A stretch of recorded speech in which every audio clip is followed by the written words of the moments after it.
ይሄን የመሰለ ኬክ ትንድሕን አብረን እናዘጋጅ። እዚህ ግብአቶች ቆንጆ ኬክ ትንድሕን አብረን እናዘጋጅ።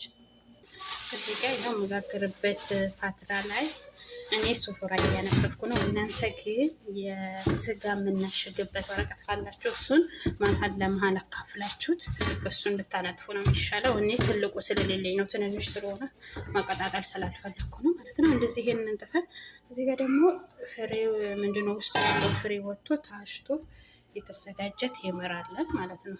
ከዛስ ይሄን በዚህ በፓትራው ልክ እንጠፈጥፈዋለን። ልክ እንደ አምባሻ አድርገን ማለት ነው። ሁሉንም ፓትራውን እስኪሞላልን ድረስ ተፍተፍ አድርገን እናስተካክሏለን። ካልሆነም ደግሞ የቴምሩን ውስጡ ያለውን ፍሬ እያወጣችሁ ሙቅ ውሃ ላይ ቢያንስ ለግማሽ ሰዓት ዘብዝፋችሁ እሱንም መደርደር ትችላላችሁ። ግን ይበልጥ የሚሻለው ይሄ ነው። ጠፍጥፌው ልምጣ ጊዜ እንዳይወስድብን ማለት ነው። ከዛ ያው እንደዚህ በፓትራው ልክ አድርጌ አዘጋጅቻለሁ። ወደ ሌሎች ግብአቶች እናዘጋጅ። ይሄው እዚህ ጋር እንቁላሉን ነጩንና አስኳሉን እንለየዋለን። እዚህ ጋር አሰባበሪ ልክ አይደለም።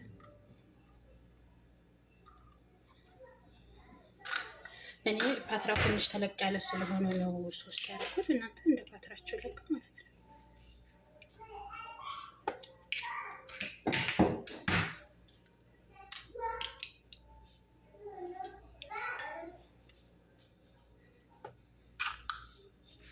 ከዛ አስኳሉን ከጎን አድርገን በዚች ግማሽ ብርጭቆ ስኳር አድርገን ቢያንስ ከአራት እስከ 5 ደቂቃ ባለው የሆነ ክሬም እስኪሆንልን ድረስ እንመታዋለን በዚህ ማለት ነው።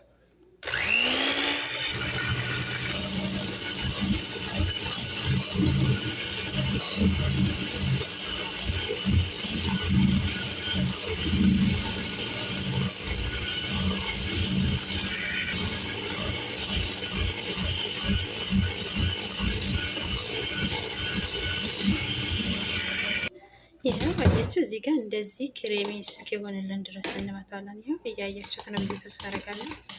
ይሄው ከዛ ይሄን ከጎን አድርገን ደግሞ ሌሎችን አብረን እናዘጋጅ።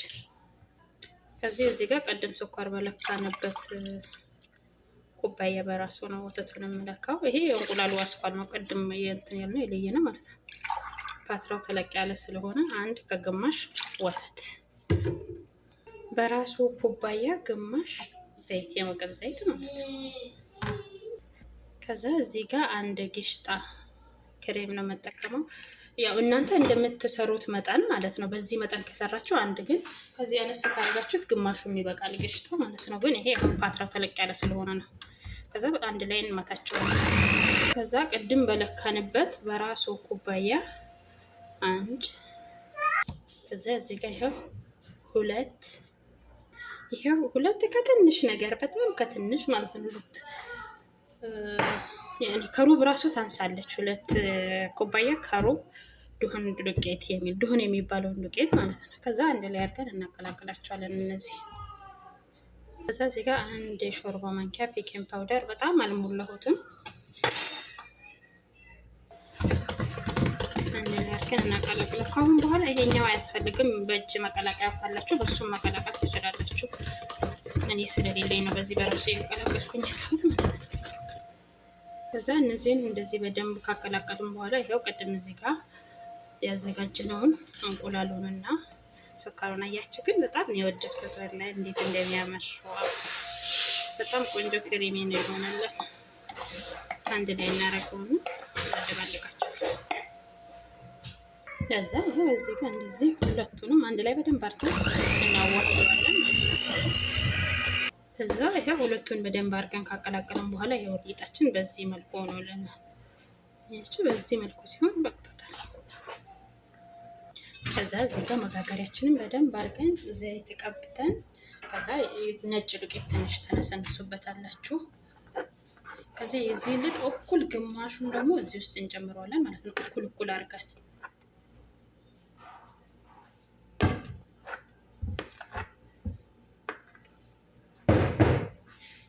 ከዛ ይሄው እኩል ግማሹን እዚህ ውስጥ አድርገዋለሁ። እንደዚህ አድርጋችሁ ተስተካክሉት።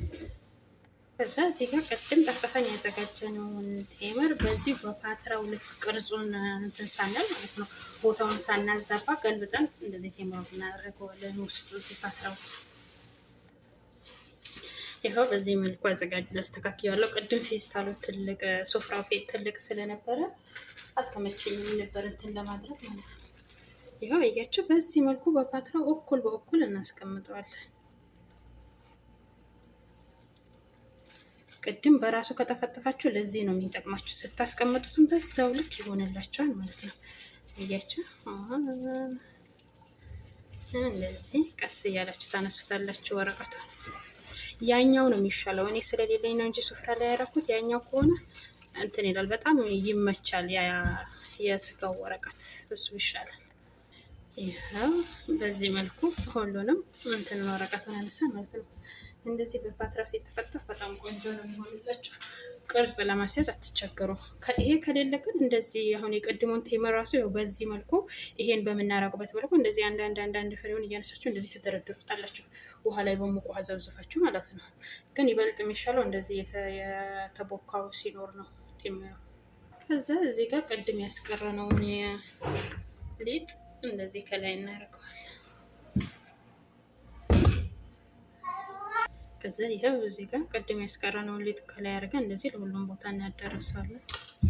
ያው ቴምሩ ከላይ ስላለበት ነው በራሱ ጊዜ ያልተንቀሳቀሰ። እንደዚህ አድርጋችሁ እኩል አድርጋችሁ ታደርጉታላችሁ ሁሉም ቦታ ማለት ነው። አንድ ቦታ ትልቅ አንድ ቦታ ትንሽ እንዳይል፣ ወፈር እና ቀጠን፣ ትልቅና ትንሽ ወፈር እና ቀጠን እንዳይል እንደዚህ ስትመቱት በመታችሁት ቁጥር እኩል ይሆናል፣ ይስተካከላል ማለት ነው። ከዛ እዚህ ጋር ጥቁር አዝሙድ አለኝ። እንደዚህ ሁሉንም ቦታ በስሱ ለሁሉም ቦታ አደርሰን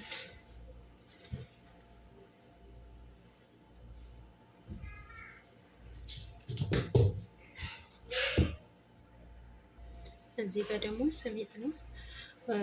ፍርናችሁን ቀደም ብላችሁ ነው የምታሞቁት ከታች ለ28 ደቂቃ፣ ከ28 እስከ 30 ደቂቃ ባለው። ያው ግን እንደ ፍርናችሁ ሙቀት በቃ እስከ 30 ደቂቃ ከታች እናበስለዋለን። ከዛ ከላይ ደግሞ እያያችሁ ማለት ነው እንደ ፍርናችሁ ስለሚለያይ ትንሽ ቀላ ሲልልን ከላይ እናጠፋዋለን ማለት ነው።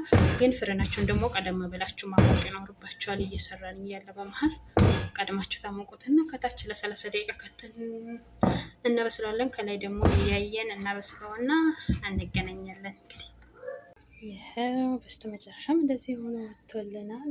ያው ቆርሼ ማላሳያቸው ሰው ቤት ይዘውት ሊሄዱ ነው ስር ያሉኝና መቅረስ አልችልም። ብቻ ግን ወላሂ ሞክሮት፣ በጣም ትወዱታላችሁ። ልስልስ ያለ በጣም ቆንጆ ነው። አብራችሁኝ ስለነበራችሁ አመሰግናለሁ። ሀሳብ አስተያየት ካላችሁ ኮሜንት መስጫ ላይ ያስቀምጡልኝ። ሁላችሁንም ኮሜንትና ሀሳብ አነባለሁ። አመሰግናለሁ። ባይ